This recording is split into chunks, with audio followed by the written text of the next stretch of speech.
In this video, we will talk about the LA smog or photochemical smog, the history, causes, and effects of this type of smog.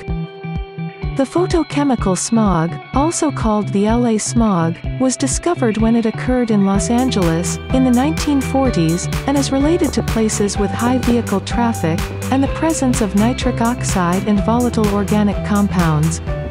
It occurs only in the presence of light. This type of smog is common on very dry and hot days. The peak of pollution is concentrated in the early afternoon. The story of the Los Angeles smog began on July 26, 1943, when a cloud of pollution scared the population of Los Angeles. People couldn't see more than 2 or 3 blocks. Irritation in the eyes and throat affected the citizens who went out on the streets.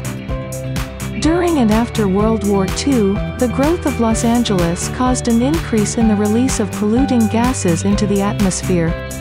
The sunny days, typical of California, contributed to the occurrence of smog.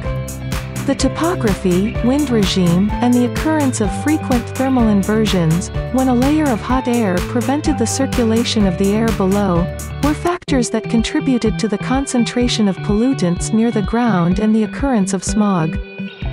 From the late 1940s onwards, measures to control the emission of gases began to be adopted to improve air quality. In the early 1950s, scientists identified that the ozone present in photochemical smog, formed through a chemical reaction in the presence of light, would be responsible for the symptoms in human health and plants. Despite population growth since the 1950s, ozone levels have been declining since the 1970s, and ozone peaks have fallen to values of 1/3 in contrast to previous decades. In the beginning, the main measures to reduce pollution were to decrease the release of gases from large industries and the indiscriminate incineration of garbage. From the 1960s onwards, the main goal was to reduce car and fuel pollution.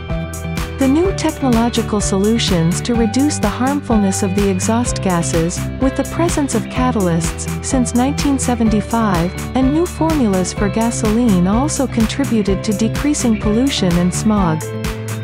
Despite the improved air quality in Los Angeles, in 2020, ozone pollution reached a value of 185 parts per billion in downtown Los Angeles.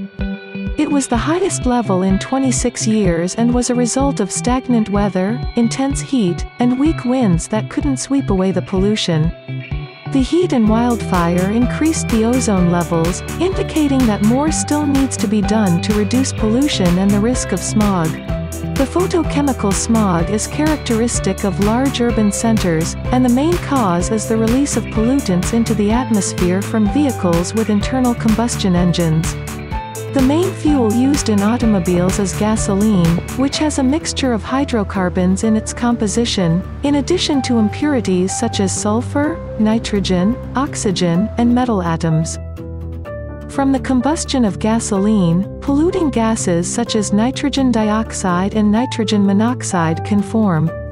These gases are released into the atmosphere, where other reactions can take place. In the case of nitrogen oxides, a reaction with oxygen can occur under the action of sunlight, giving rise to ozone. This is the reason why it is called photochemical smog. The main pollutants in photochemical smog are nitrogen oxides and ozone. The brown-colored gas or nitrogen dioxide is characteristic of photochemical smog and forms due to the reaction of nitrogen monoxide, which is colorless. Nitrogen dioxide is a gas that reduces resistance to respiratory infections and is also irritating to the lungs. Frequent exposure to higher levels can cause respiratory problems in children and risk groups such as asthmatics. It can react with hydroxide radicals present in water to form nitric acid. Nitric acid and sulfuric acid, which form from sulfur dioxide and water, are responsible for acid rain. Nitrogen oxides, tropospheric ozone, volatile organic compounds, acetyl nitrate peroxide, and aldehydes can be formed in photochemical smog. The main reaction in photochemical smog is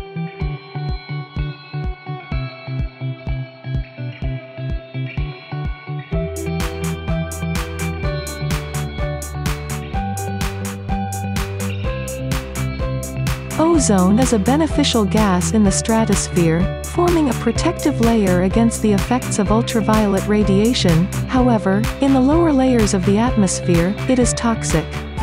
It can harm native plant species and crops, causing large losses in agriculture.